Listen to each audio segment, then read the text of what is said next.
প্রিয় ভিউয়ার্স, আমি এখন দাঁড়িয়ে আছি ময়মনসিংহের গফরগাঁও এবং বালুকার মাঝখানে যে শিবগঞ্জ বাজার আছে। এখানে একটি ব্রিজ করা হয়েছে সুতিয়া নদীর উপরে।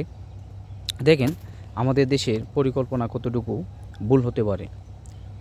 এই যে দেখেন একটি ট্রলার দাঁড়িয়ে আছে, এই যে সামনে ব্রিজ রয়েছে।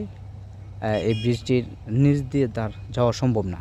যখন এই ট্রলার লুট করা থাকে মালে, তখন কিন্তু যাওয়া যায়। অর্থাৎ যেহেতু এই ট্রলারটা লোড থাকে এবং ভারী থাকার ফলে ব্রিজ থেকে যে পানির উচ্চতা কমে যায় এবং সহজে যেতে পারে। এইখানে দেখেন আরেকটি বিষয় হচ্ছে যে এখানে পুরাতন যে একটি ভ্যালি ব্রিজ ছিল শিবগঞ্জ থেকে শান্তিগঞ্জ বাজারে যাওয়ার জন্য। এটির পরে কিন্তু এই যে একটু আগে দেখলেন আপনার ভিডিওতে যে ব্রিজটি নির্মাণ করা হয়েছে, এটি হচ্ছে পুরাতন ব্রিজ। এটারও সেম কাহিনী। দেখেন এইখানে অনেকগুলো ট্রলার দাঁড়িয়ে রয়েছে। এই শিবগঞ্জ এবং শান্তিগঞ্জ একসময় প্রচুর মাল আনা নেওয়ার জন্য এখানে অনেক ট্রলার আসতো। এখন অনেকটাই কমে গেছে। আপনারা দেখতে পাচ্ছেন এখানে অনেক ট্রলার দাঁড়িয়ে আছে। এই প্রত্যেকটা ট্রলার এই ব্রিজের নিচ দিয়ে যাওয়ার জন্য দাঁড়িয়ে আছে।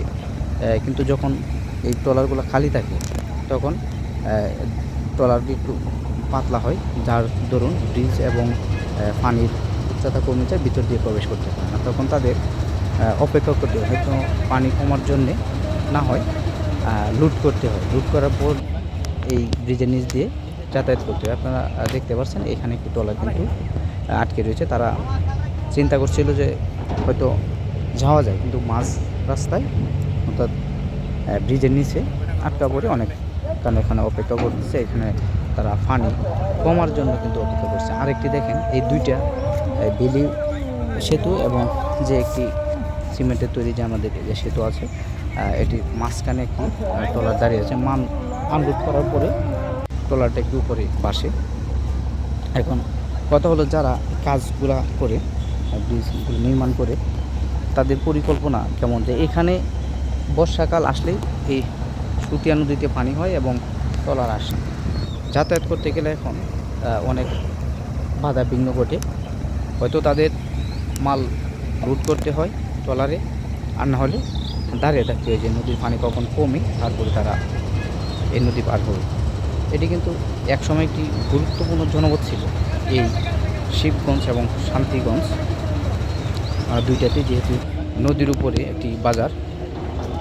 এই ভুল পরিকল্পনার জন্য আমাদের কতটুকু সমস্যা হচ্ছে। হয়তো যখন পানি থাকে না তখন সমস্যা নেই, কিন্তু যখন পানি থাকে বিভিন্ন দূর দূরান্ত থেকে মাল আনা নেওয়া করা হয়, তখনই বাধার সৃষ্টি হয়।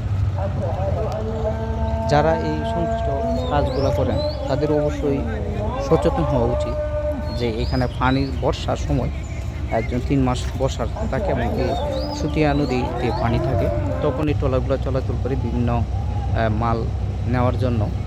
তখন তাদের এই যখন অতিরিক্ত পানি হয় তখন এই সমস্যাগুলো দেখা দেয়। দেখেন এখানে আরেকটি ট্রলার অপেক্ষা করছে। জায়গাটি খুবই সুন্দর। তারা এখন কি করবে, হয়তো 3 দিন 7 দিন অপেক্ষা করতে হবে, না হলে কিছু মাল লুট করে তারপরে যেতে হয়। আমাদের এত টাকা খরচ করে একটি ব্রিজ করা হয়, ব্রিজ করার পরে যদি এই অবস্থা হয়, তাহলে আমাদের দেশের জন্য কতটুকু উন্নতি বা ভোগান্তি বয়ে আনে, যা সহজেই বোঝা যায়। অনেকে হয়তো সমালোচনা করতে পারেন যে আমার কথায়।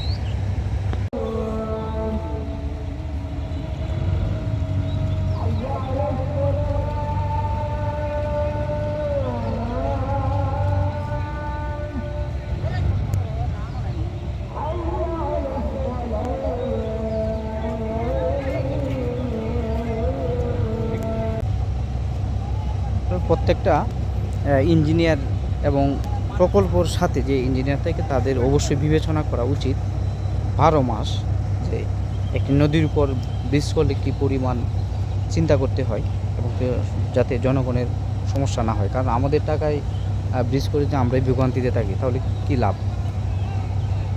যারা ভিডিওটি দেখবেন সকলকেই ধন্যবাদ ভিডিওটি দেখার জন্যে, এবং ভিডিওটি শেয়ার করে দিবেন যাতে ভবিষ্যতে আমরা এরকম ভুল কাজ না করি এবং ভুল কাজ না করি।